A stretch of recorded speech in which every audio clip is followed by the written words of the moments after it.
Sungguh-sungguh Allah sangat ridho ketika seorang hamba itu makan. Makan ketika sesuap nasi dia muji Allah, ketika minum seteguk nasi dia muji Allah. Itu kalau orang diridhoni Allah itu wali betul. Itu untuk jadi wali itu gampang. Kamu makan ridho, kamu ninjak buminya Allah ridho seneng, kamu hidup keseharian aman seneng. Nah ini supaya sampean kita semua ngaji betapa panduan Rasulullah untuk menggapai ridho Allah itu banyak yang keseharian sekali. Saking kesehariannya banyak dalam hadis dan itu sahih. Nabi menyebut hal-hal yang keseharian. Hatta ma tas'alu fi imra'atika, kamu punya uang kemudian istri kamu bisa makan itu ibadah. Bahkan sebagian ibadah itu dicontohkan Nabi yang akhirnya diprotes sahabat. Yaitu wa fi buti ahadikum sedekah, kamu menggauli istri kamu itu ya sedekah. Sampai sahabat bilang yang benar ya Rasulullah. Ayati ahaduna syahwatahu wa huwa lahu ajrun. Masa urusan biologis, urusan syahwat kemudian dia dapat pahala. Nabi menjawab, alaysa lawadhu'aha fi haramin akana alaihi wisrun. Bagaimana kalau dia meletakkan ke yang tidak benar itu kan dosa. Nah, hal-hal seperti ini yang saya ingin teman-teman semua. Saya juga agak ingin ngaji demi Anda juga agak ingin. Itu dosa sekali ngaji kok pesanan kelompok tertentu itu enggak boleh. Islam itu untuk semua. Jadi ya cuma karena di depan saya jenengan ya seakan-akan jenengan korbannya. Itu ada ilmunya dalam usul fikih itu. Jadi orang itu harus ngaji usul fikih. Nama yang disebut, mungkin Mas Sufyan masih ingat zaman ngaji usul fikih. Nama yang disebut itu tidak jaminan sebagai prioritas perintah. Jadi misalnya gini, kebetulan yang di depan Nabi itu Abu Dzar. Nabi ya bilang, ya Abu Dzarin ini uhibbuka misalnya, atau ya Mu'ad ini uhibbuka, atau ya Abu Hurairah ini uhibbuka misalnya. Banyaklah riwayat yang Nabi nyebut ya Abu Dzarin, ya Mu'ad, ya Abu Hurairah. Kemudian misalnya Nabi meneruskan khitab, ini uhibbuka, saya mencintai kamu, fakul dubur sholatin, atau sebagian riwayat disebut falatadaan la dubura kulli sholatin, Allahumma inni ala dzikrika wa syukrika wa husni ibadatik. Saya mencintai kamu, siapa saja, Mu'ad bisa, Abu Dzar bisa siapa. Saya mencintai kamu, mohon kalau habis sholat kamu jangan lupa wiridan Allahumma inni ala dzikrika wa syukrika wa husni ibadatik. Ya Allah, tolong kami permudah supaya mudah ingat Engkau. Anda tidak bisa mentang-mentang, wong nama saya Parmin, nama saya Purnomo, itu yang diperintahkan Mu'ad misalnya. Jadi yang disebut satu, tapi khitab itu untuk siapa saja. Saya teruskan. Jadi saya mohon semua kita melakukan kebaikan itu, kalau dalam kaidah fikih disebut al-yakin la yuzalu bisyak. Banyak kebaikan yang kebenarannya itu 100%. Tidak punya efek samping ke pihak lain, ke kelompok lain, ke komunitas lain. Itu tadi misalnya Anda makan, dan itu murah sekali, hanya butuh satu piring. Setiap punyaan kamu muji Allah, setiap minum kamu muji Allah. Itu redaksinya Rasulullah SAW disebut, Allah sangat ridho ketika seorang hamba makan, kemudian dia memuji Allah. Atau minum, kemudian dia muji Allah. Logikanya gampang, negara seperti ini yang kamu harapkan bentuknya kayak apa, mertua, ipar, komunitas, tetangga, itu nyata terjadi itu kan belum pasti. Sementara yang mesti terjadi adalah kamu butuh makan, kalau tidak mati. Butuh minum, kalau tidak mati. Butuh bumi yang nyaman ditempati, kalau tidak kita juga mati. Sebab itu Allah kalau menyebut nikmatnya itu hal-hal yang keseharian. Alladzi at'amahum min ju'. Allah itu siapa? Allah itu yang menciptakan kamu bisa makan. Tidak berlebihan, Allah itu yang menciptakan kondisi sosial itu ideal. Zaman Nabi itu ya ada orang munafik. Orang-orang pilihan Allah itu juga diuji orang sekelilingnya yang macam-macam. Semua diuji sesuai konteks zaman dan waktu. Nah, tapi ada ibadah-ibadah yang selalu disarankan Nabi. Sampai Nabi itu pernah ditanya, ayul islami khairun ya Rasulullah, Islam terbaik itu gimana? Jawaban Nabi itu unik. It'amut to'am, Islam terbaik itu ya makan-makan, santai-santai. Ketika Allah menyebut beberapa kebaikan, falak tahamal akobah, wa ma adrokan apa? Mal akobah. Terusannya apa? Fakku rokobah. Terusannya apa? Au it'amun fiyaumin di masubah. Ya itu acara makan-makan itu juga Islam. Kenapa? Ya bayangkan kalau tidak ada makanan, kita mati kan? Kondisi sosial tidak ideal itu Anda masih gak apa-apa, tapi kalau Anda tidak makan, Anda tidak minum, Kamu punya istri cerewet masih bisa hidup, punya mertua cerewet masih bisa hidup. Tapi kalau tidak makan bisa mati. Berarti penting mana istri sama makan? Penting mana? Makan. Semoga istri Anda dengar. Nanti kamu disuruh makan tapi pulang deh. Itu kalau dibahasakan makan masih memahami. Penting mana nasi satu piring dengan istri. Nggak ada nasi mati, nggak ada istri belum mati. Penting mana? Gak berani jawab kan? Nah, ternyata Anda ada garang kan di depan istri. Jadi saya mohonlah, mungkin Mas Sufyan Sauri tadi yang bisa bantu lah. Teman-teman tuh ngaji yang keseharian saja. Karena kita nyari ridha Allah itu berdasar firman Allah. Dan firman Allah itu menyebut keseharian tuh riang, gampang. Yaitu tadi misalnya wa min ayatihi manamukum billaili wan nahar. Termasuk ayat-ayat Allah itu kamu tidur. Maka dulu itu ada guyonan, ada tokoh Mu'tazilah, kelompok dalam Islam yang berpikir manusia itu bisa menentukan ikhtiarnya sendiri. Karena saya bisa duduk, ingin berdiri, berdiri. Karena kelompok ini nggak terima kalau semua kehendak Allah, nanti bagaimana kalau semua kehendak Allah kok ada hisab ya, ada sanksi. Lucunya itu, dia akhirnya, ini cerita ya, mencintai seorang perempuan, cantik sekali. Dan itu dia menjadi ahli sunnah itu oleh hal-hal yang sepele. Karena istrinya cantik, ya namanya suami istri itu hubungan intim. Terus ditanya, Mas, masih ingin lagi? Masih. Silahkan diulang lagi. Wah ya tidak bisa. Katanya manusia bisa menentukan yang diinginkan. Itu tobat itu. Itu nggak bisa ditobatkan Mas Sufyan Ats-Tsauri. Orang cantik yang mudah nobatkan orang itu orang cantik. Segampang itu. Akhirnya kita tahu, makanya kalau dalam kitab Hikam itu disebut al-akil mayyakul madza yaf'alu wa hubi wal ghafil mayyakul madza af'al. Orang yang punya akal karena sadar ini wilayah Allah, semua milik Tuhan. Itu dia tiap hari berpikir, besok Allah akan melakukan apa terhadap dunia ini. Kamu merencanakan suatu mau plesir, ternyata gempa. Mau wisata ke Rusia, ternyata perang. Kamu tidak pernah tahu apa yang akan terjadi besok. Wa ma tadri nafsum madza taksibu ghadan. Tapi anda semua kita ini sering punya jadwal permanen. Makanya saya kalau diundang siapa saja, bisa takdir. Yang jelas Gus ini acara penting.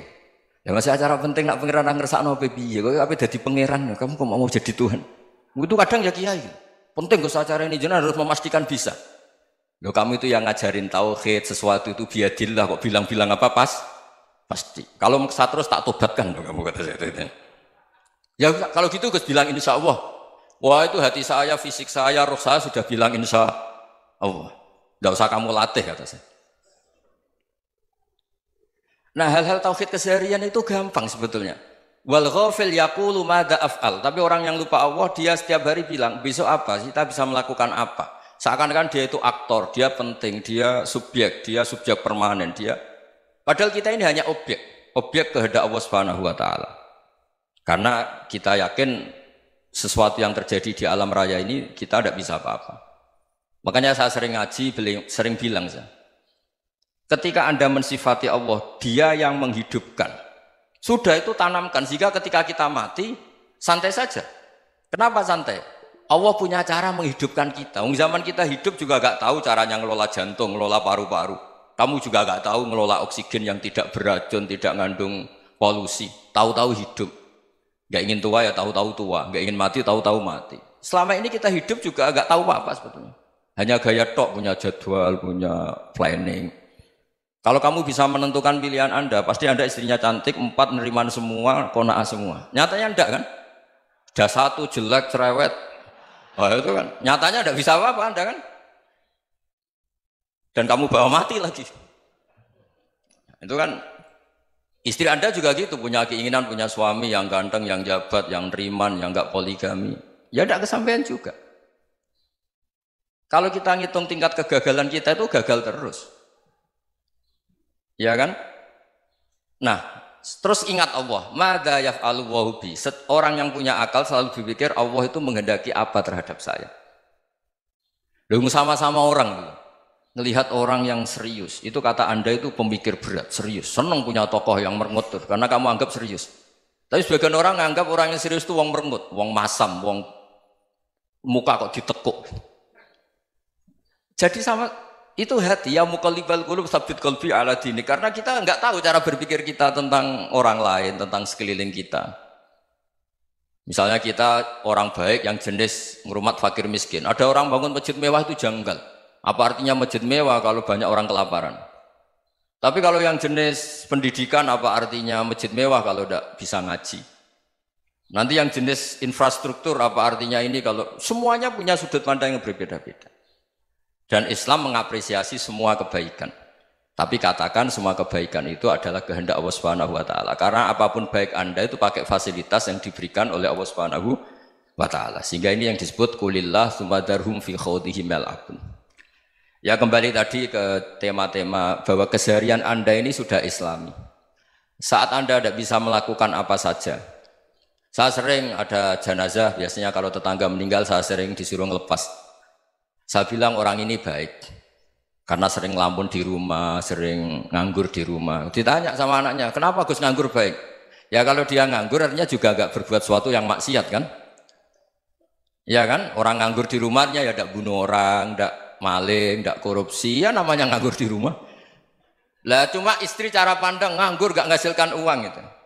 Tapi juga gak menghasilkan kriminal kan?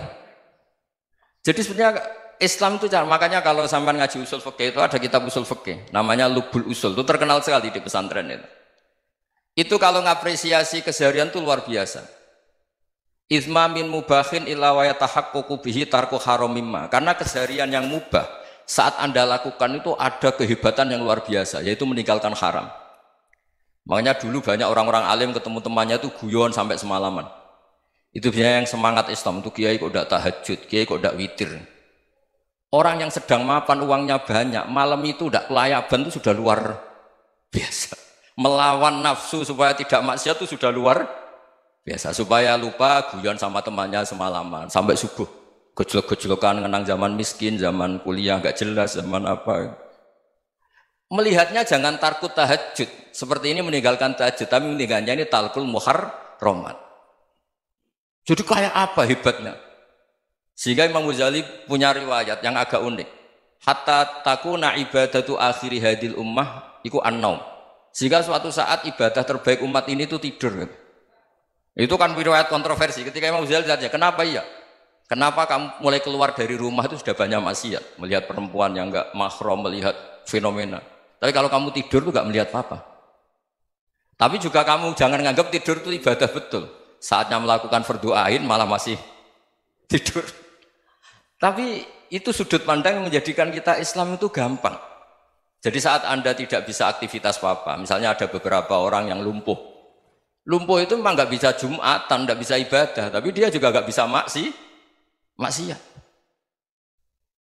Tidur itu memang Anda saat itu tidak bisa tahajud, tidak bisa witir, tapi saat itu ada zina, ada maling, tidak gosipkan orang, tidak bully orang, tidak menanamkan kebencian, tidak hasud. Sehingga tidur menurut Allah Ta'ala wa min ayatihi manamukum billaili apa? Wan-nahar. Karena di tidur itu selain ada unsur istirahat, jaga kestamina, juga ada unsur meninggalkan beberapa keburukan. Nah saya mohon ibadah yang keseharian ini kita jaga. Supaya kita semua baca ayat itu fasih. Fasih itu tertanam di hati. Allah itu siapa?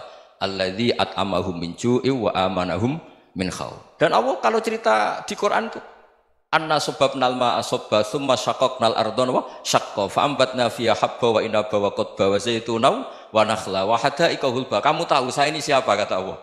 Saya ini adalah Tuhan yang menurunkan air. Kemudian ada tanaman banyak. Habba wa inaba wa qadba, ada zaitun, ada tin, kalau orang Jawa mungkin ada tela, ada padi, ada mangga, ada pisang. Sudah. Wa inaba wa zaituna wa nakhla wa hadaika hulba. Ada perkebunan yang lebat. Tujuannya apa? Mata Allahkum, silahkan kamu pakai, kamu nikmati. Tapi karena kadang kita ini punya ide-ide besar. Tadi untuk syukur saja nunggu punya istri riman, rumah baik, tetangga baik, komunitas baik, semuanya baik baru syukur. Lama-lama nanti ada di surga, syukurnya nunggu surga paling kelas A. Itu sudah ada yang menghuni Rasulullah, kamu nggak boleh di situ. Masa untuk syukur saja?